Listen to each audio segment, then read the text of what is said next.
Okay, so we are officially starting the part F of our online digital storytelling marathon. And we want to start, as you know, this is a celebration for all of us to be reunited after we had to postpone twice our face-to-face conference. But this celebration, this online marathon, is not an event that is going to replace the face-to-face conference. So the majority of you may know that we are working together with partners in the US and partners in the UK to work on a 3-year plan and organize now the next 2 face-to-face conferences in 2022 in the UK, hopefully in our wonderful campus in Loughborough, and in 2023 on the East Coast. We don't know yet if in Washington, DC or Baltimore or both places. So we want to start this welcome part with our 2 heroes of this marathon, who are Mke Wilson and Tony Sumner. They're not heroes for the work they do in the storytelling world, but they are our 2 heroes because they spent a night out together, I guess. This is what I heard. What a night it was. What a night it was. So, they had everything: stories, drama, intellectual stimulation, wine. Yeah. Well, not so much wine, but... So what happened? I know you are the 2 who were so brave to be awake for the past 20 hours or so. Yeah, and it's been really very, very interesting for all kinds of reasons, I think. I mean, some of the things we talked about sort of earlier in experiencing all 6 sessions over 24 hours. We've clearly moved across the time zones, and that's been interesting. But I've noticed that even as we've moved across the time zones, our audiences have remained very internationally diverse.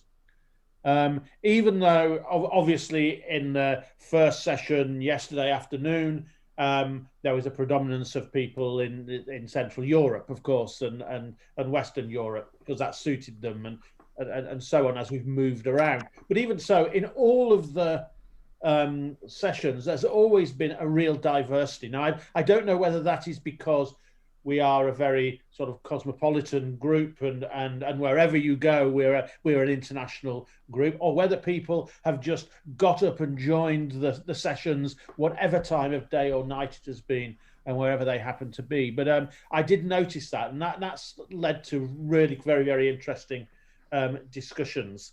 And there's also been a huge diversity of projects and different kinds of practice, and every time we're at one of these conferences, I'm always further impressed and surprised by how people are pushing the boundaries of practice. They're disrupting and challenging the old models. They're finding new ways of working with new technology and with new communities. So there's always something new that's been done.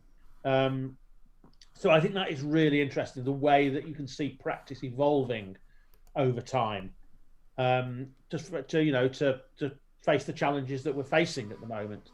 But I don't know whether you agree with that, Tony, or whether... I think I would add to that, in that 2 things that have struck me apart from that about this conference is that actually it's been nice to see a bit of the context set of people talking about older conferences and where this conference has come from and what the canon, for want of a better word, of this is, and hearing from Prue Thimbleby about these George Ewart Evans storytelling conferences as well. So getting a sense of this sort of interwoven strands of conferences. The other thing for me was, as is always the case with digital storytelling conferences, I look at the program and I think, oh God, I don't want to watch that. That's boring. But everything is interesting. Then you sit here and you think, oh, actually, I've learned something new from that. I never knew about that approach. I didn't think about that application.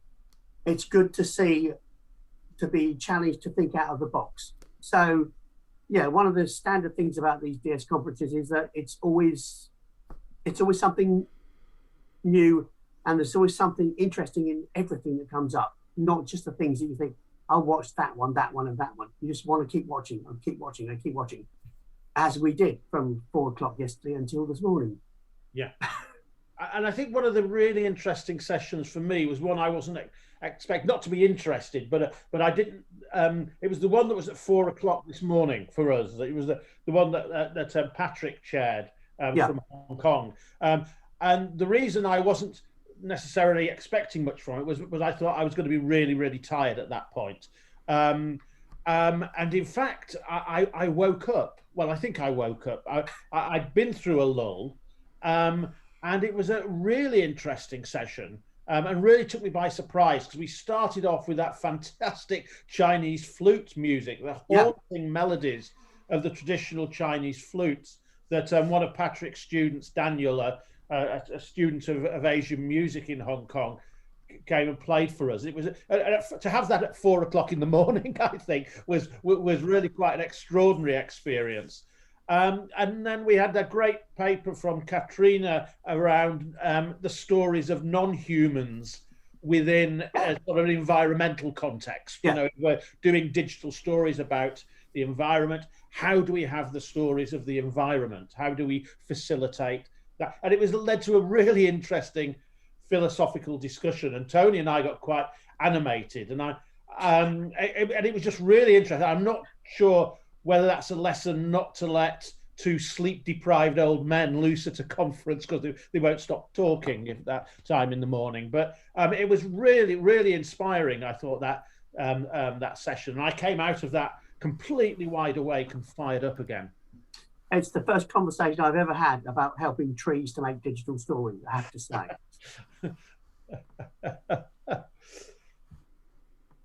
That's great. That's great. Thank you. And I hope you will survive until the end of this session, because actually you are required in the closing remarks. So if you need a nap, make sure you have a rest now, and then you are back with all your energy at the end of this panel. So I think another thing we had, actually I was reading Pip's comment in the chat, was something that Burcu brought in, that just to replicate, you know, the social aspect that is quite crucial in our DST conferences. So Burcu, could you say a few words for the people who weren't in the previous sessions about the dash of spice? Thank you very much. Thank you very much, Antonia and Pip as well. You know, this was just the idea was to have this sort of feeling with dash of spice. Actually, the inspiration comes from a Greek film, and that I like all about migration, coming back and rediscovering identity. So it seems that it really spoke well to our senses as well. In addition to listening to stories and telling stories, also we managed to feel with music, some other lives, and also even though we couldn't taste the recipes, but now we have a promise, a future hope to come together around the table. So this means a lot, because in a very tiring time, the organization of this conference, taking part, really helped me in a way that I'm just very privileged to be a part of this community for the past 12 years. But I'm also thankful to John Hartley's Story Circle book and all his support all through my journey coming to this point.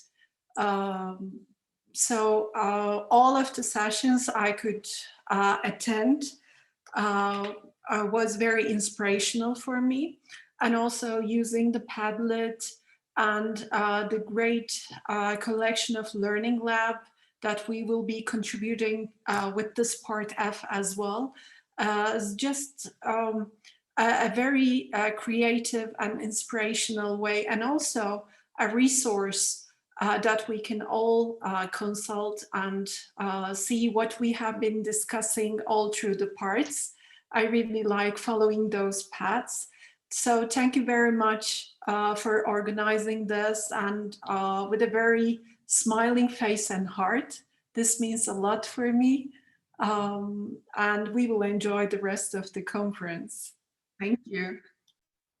That's great. Thank you. Thank you all. And at the very beginning of each of the time slots, we always had an artist for a performance, for some music. So this time we didn't invite anybody to perform, but I would like to screen a very short video that is actually a song that a presenter from the previous session had no chance to share.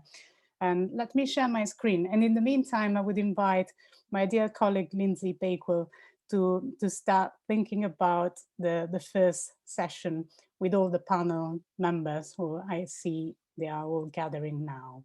Okay, so let me just share this 2-minute song that was created as sort of, let's say, starting point for an NGO based in Pakistan to promote their new program that is all about peace building and conflict resolution. So we had a beautiful story from Naved Ahmed from Pakistan. So if you, not now, because we still need to download the recording, but tomorrow probably, if you go back to the Smithsonian collection and you want to hear more about Naved's experience in Pakistan, you will understand why this song is so related to the work they do.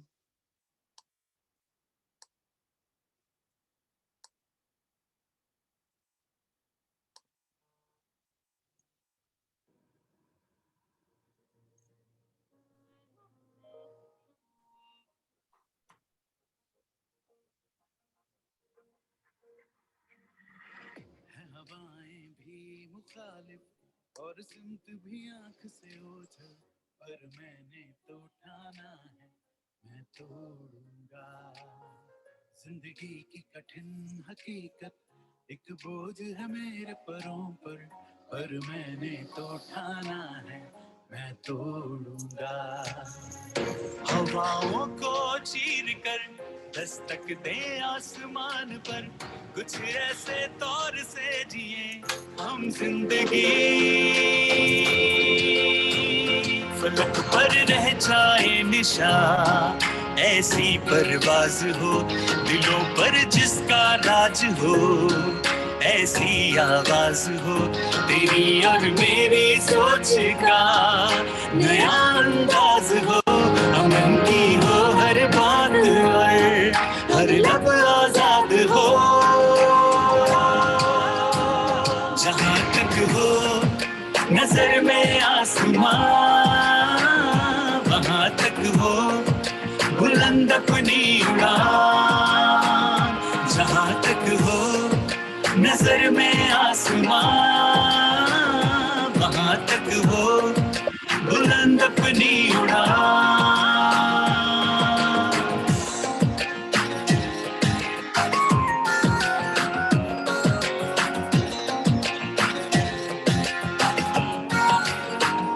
अलग सी सोच हो अलग सा काम हो जहां में बेमिसल हमारा नाम हो सुलह और अमन का ये गीत अब आम हो कि मेहनत से बना यूं हर एक गाम हो जहां तक हो नजर में आसमां वहां तक हो बुलंद अपनी उड़ान जहां तक हो नजर में आसमां वहां तक हो बुलंद अपनी उड़ान